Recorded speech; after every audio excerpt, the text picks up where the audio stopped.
Okay, I've got a punch. I'm going to show you how to unlock the slide and get a gun apart that's stuck.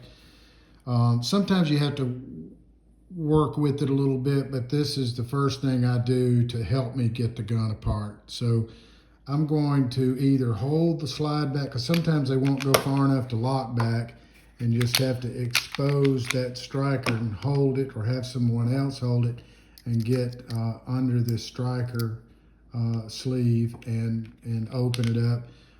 Sometimes you can lock it back, and I'll do that for this example. Now, gun is cleared, so I'm going to slip underneath this striker sleeve and pop the cap off. And on each of these guns, it's going to be a little bit differently. I've got to operate the firing pin safety plunger a little bit on this one, and that's what I'm going to do to release this striker, and it'll come out. Now, once that's out, you can lower the takedown lever, and it should come off, or it should be a lot easier to get the slide off. Now, with an M&P, that particular gun had the two-piece guide rod, spring and rod. This is a combined version. I think these are a little bit more reliable, and you can see this problem just assembling a GLOCK or an M&P and not getting it seated down in there really well and centered.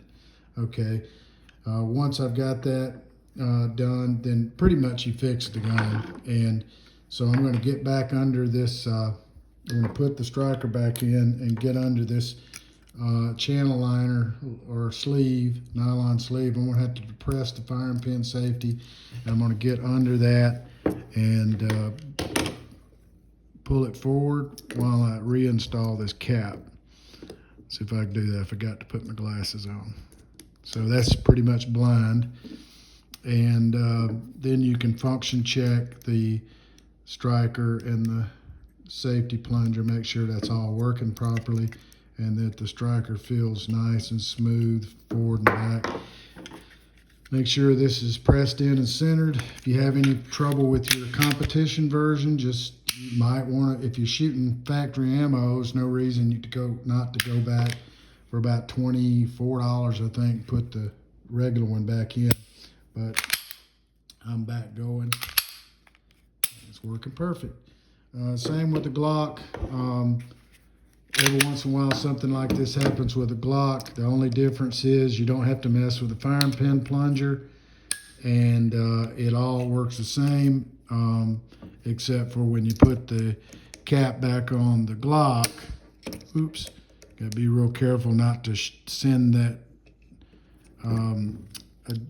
extractor rod flying, the little spring-loaded tip, but you just put it all back together. Again, I don't have my glasses, so I'm just putting it together by feel, and there I'm going again.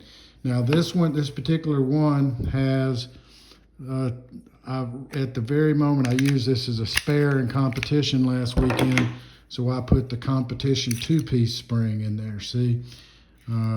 So that's not quite as reliable. It's a little bit, you have to put an adapter in here, and it's not, I don't think it's quite as reliable as the single piece. More moving parts, and you even have to take that adapter out, that bushing out, to be able to disassemble the gun. But with this particular spring, it's easier to rack the slide, and it's tuned for hand loads. So that's just something to think about. This guide rod compatibility issue is an M&P thing, more or less, and a lot of makers of the aftermarket rods won't even support the 5-inch model because of that. But I will tell you that the 4.25-inch model, the single piece guide rod, is interchangeable. So I've got a police service pistol model, and it uses that same guide rod. Sometimes I bring that gun as a spare. The best thing to do in a match and competition, especially if you spend a lot of money and effort to compete, is to have something as a spare gun.